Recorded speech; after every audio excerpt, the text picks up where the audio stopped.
reason we should have to just treat our waste and not do this stuff. And so this study that comes out is biomass wood could be 23% biomass waste, cannery waste, animal manures, slash from forests that cause forest fires that can't be, the slash that can't be reabsorbed in the fire, in the forest, about 5%. A huge amount of energy capacity for biomass. This study that came out of National Energy Laboratory said the methane from landfill, animal manures, and wastewater plants and industrial, institutional, commercial could meet about 5% of current natural gas consumption in the electric sector and 56% of natural gas consumption in the transportation sector. Duke University's study came out showing that biogas could supply 5% of the natural gas market in the United States by 2040. Solar power, also October 3rd study, shows the International Agency says that PV photovoltaics will fall around 4 cents a kilowatt hour. It's not there yet, but we're getting there. We're scaling up. This new announcement by China and Obama last week on climate, that's going to be one of the pathways to get photovoltaics down that cost. This is where there's the wave energy in the United States. Look at that East Coast, Gulf Coast, West Coast. And so we have, and again, the resource, by the way, is huge. But, if we only extract 15% of it, we can meet easily the 10% target that the EPRI study says. And this is really what's happening. I want you to think about something. In 1970, the head of AT&T, our only telephone company, said cellular was a whim.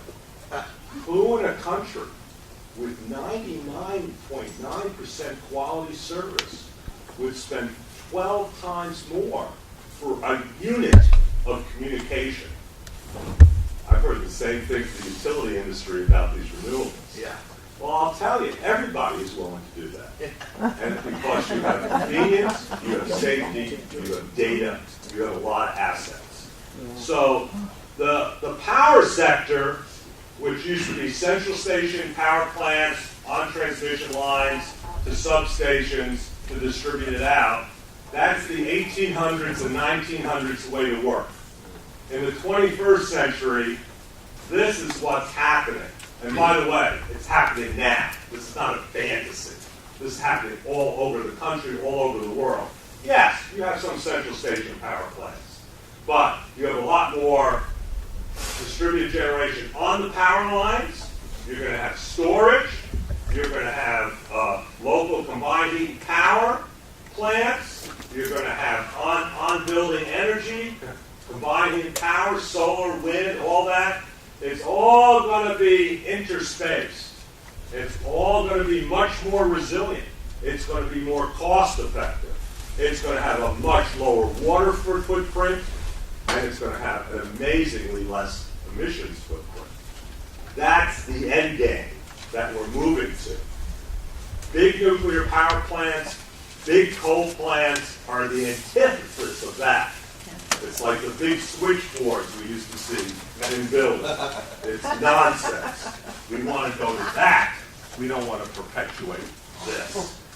So I also want to tell you, in the last 5 or 6 years, we have developed a science of pinpointing renewable energy to the point where we can optimize it.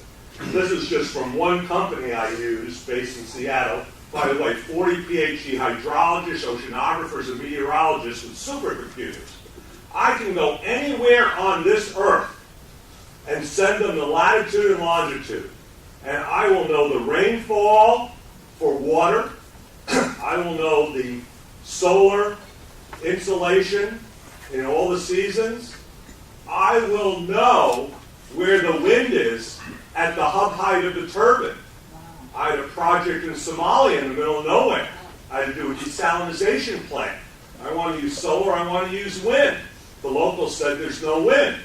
I have a satellite phone, I called this company, I gave them the thing, they go, 85 feet up, tons of wind.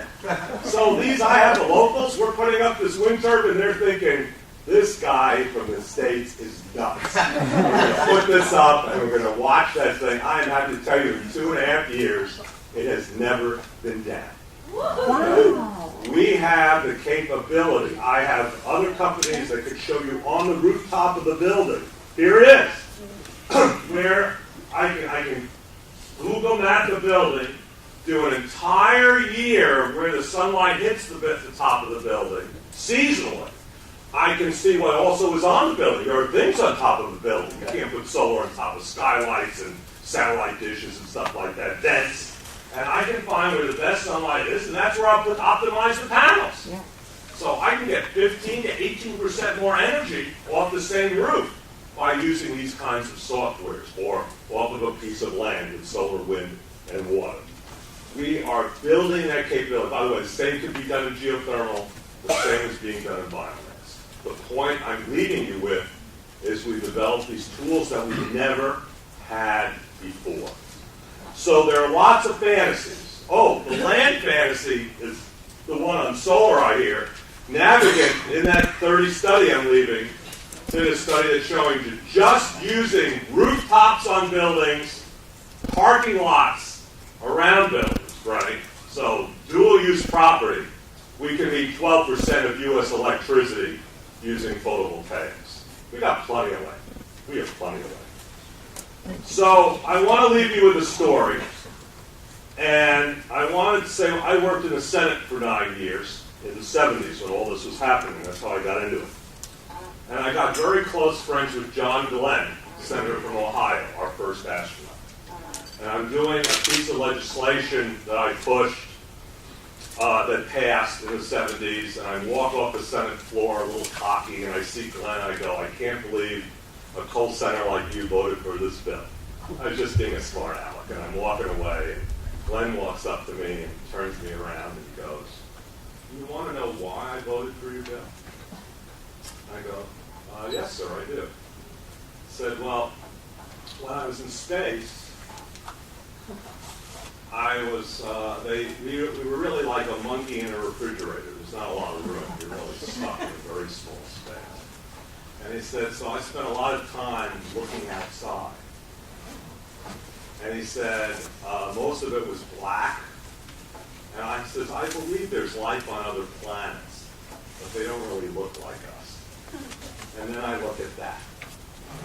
And I realized for the first time in my life that this is our nest. This is it. We're all on it. Rich, poor, Democrat, Republican. He didn't say bald. Harris. All of them. And he said, I became an environmentalist at that time.